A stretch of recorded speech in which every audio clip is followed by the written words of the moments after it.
A rider in Austin spent $28,000 on a Ducati Multistrada. The showroom was immaculate. The test ride was incredible. 14 months later, a routine valve service came due, a procedure only a Ducati specialist can perform, and the bill landed between $1,500 and $2,500. No fault found, just maintenance. That wasn't a surprise. It was in the owner's manual. He just didn't read the fine print before he signed. Today we're breaking down the top 4 motorcycle brands, and 4 where every dollar actually makes sense. Let's get into it. Number 4.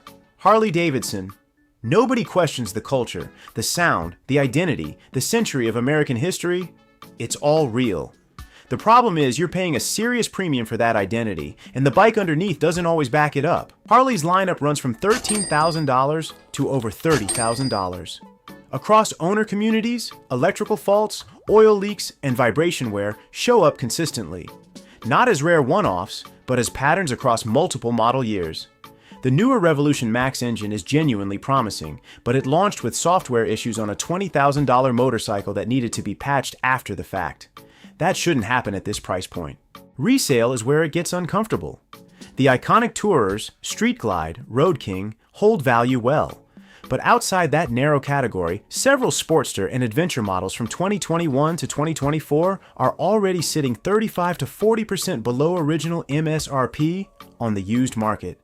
You're not just buying a motorcycle, you're buying a brand. Make sure you know which one you're actually getting. The next brand sells you Italian passion. What it won't tell you is what that passion costs to keep alive. Number 3. Ducati. Ducati builds motorcycles that make experienced riders feel genuinely alive. That part's true. The issue is that exceptional performance and manageable ownership costs are structurally incompatible at Ducati, and the company has never really pretended otherwise. The Desmodromic valve system is Ducati's signature. It's also a service requirement every 15,000 miles or less, running $800 to $2,500 depending on the model. It can't be skipped. It can't be done by a general mechanic. You're locked into the Ducati dealer network for as long as you own the bike. The Multistrada V4 retails between $20,000 and $26,000. It's one of the most capable adventure tours on the market. It's also one of the most expensive to maintain in its class. Resale sits at 50 to 60% of original value at 5 years, below the segment average. You're paying for the experience of owning a Ducati. The math of owning one is a completely different conversation. Number 2. MV Agusta. MV Agusta is where buying on brand alone completely falls apart. These are visually stunning machines, the Brutal 1000, the F4, genuine works of art. But they're built by a company that has changed ownership multiple times in the last decade and spent much of 2024 operating under KTM's umbrella, while KTM itself entered insolvency proceedings. MV has since separated from KTM and returned to independent operation, which is good news. But the damage to parts supply chains, dealer network investment, and engineering continuity during that period is real. MV currently runs around 219 sales and service points globally, which sounds fine until you realize what that means for coverage across the United States. A technical fault could mean weeks of waiting and expensive shipping for proprietary parts. Prices run $15,000 to $35,000.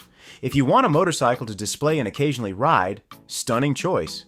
If it's your primary machine, the ownership logistics alone should give you serious pause. Number 1. Triumph. Triumph is the hardest one on this list to argue against because the bikes are genuinely good. The Speed Triple, the Tiger 1200, the Bonneville line, real character, real capability, and prices that feel just below BMW and Ducati.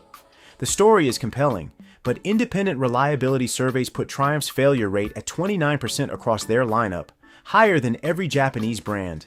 Electrical issues are the most common complaint, and they appear across model lines and model years with a frequency that points to something systemic rather than isolated. Resale at the 3-year mark falls below 50% of MSRP in many cases, among the worst numbers in the premium segment. Triumph makes motorcycles worth riding. At this price point, with these ownership numbers, they're a harder sell than the showroom makes them look. If you've owned any of the bikes we just covered, drop your experience in the comments. Real ownership stories are worth more than any spec sheet. And if the Wise Rider is helping you make smarter calls, hit subscribe, because what's coming up next is the part that actually matters. Now that we know what to avoid, let's talk about where your money actually works for you. And here's the thing. None of these next 4 brands are going to surprise you with a jaw-dropping story or an exotic heritage. What they're going to do is deliver. Every time. For years. And when it's time to sell, you'll get a number that doesn't hurt. That's the deal. Let's go. Number 4. Kawasaki. Kawasaki doesn't try to seduce you with a heritage story or a lifestyle campaign.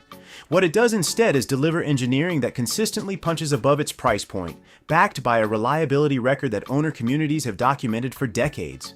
The Ninja 650 is around $8,000, the Z900 around $9,500, the Versys 1000 at $13,500. At every tier, the value to performance ratio is hard to beat. Conservative tolerances, proven mechanical systems, and parts that any competent mechanic can source and install. Resale holds at 60 to 70% at the 3-year mark. No proprietary lockouts, no specialist-only diagnostics. A breakdown stays a minor inconvenience instead of a months-long ordeal. Number 3. Suzuki. Suzuki might be the most underrated brand in motorcycling. It generates almost none of the cultural conversation that Honda and Yamaha attract, and it doesn't need to. The SV650 has been in continuous production since 1999 with almost no catastrophic failure patterns across that entire run. The Hayabusa has nearly 300,000 units sold, with owners regularly hitting 6-figure mileage on original powertrains. Suzuki's philosophy is straightforward. Fewer complex systems mean fewer things that can go wrong. In an era where manufacturers are stacking bikes with electronics that require proprietary tools to service, Suzuki has stayed deliberately conservative. Independent mechanics can work on them, parts are globally available, and the total cost of ownership runs well below European competitors at comparable performance levels. That's not boring. That's smart. Number 2. Yamaha. Yamaha has pulled off something genuinely rare, a reputation for both performance and reliability at the same time. The MT-07 and MT-09 are among the most capable naked bikes at their price points. The Tenere 700 is the benchmark for accessible adventure touring. The R-Series produces track-ready machines that riders also commute on daily without issue. Resale at 3 years consistently sits at 65 to 70% of MSRP, among the strongest numbers in the production motorcycle market. Dealer coverage is wide, parts are accessible, and Yamaha's cross-plane engine technology proves that innovation and long-term reliability aren't mutually exclusive.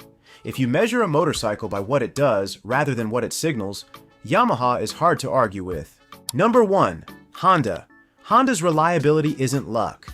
It's the direct result of a manufacturing philosophy that's been consistent for over 70 years. Over-engineer the components, standardize parts across platforms, treat longevity as a design requirement, not a marketing line.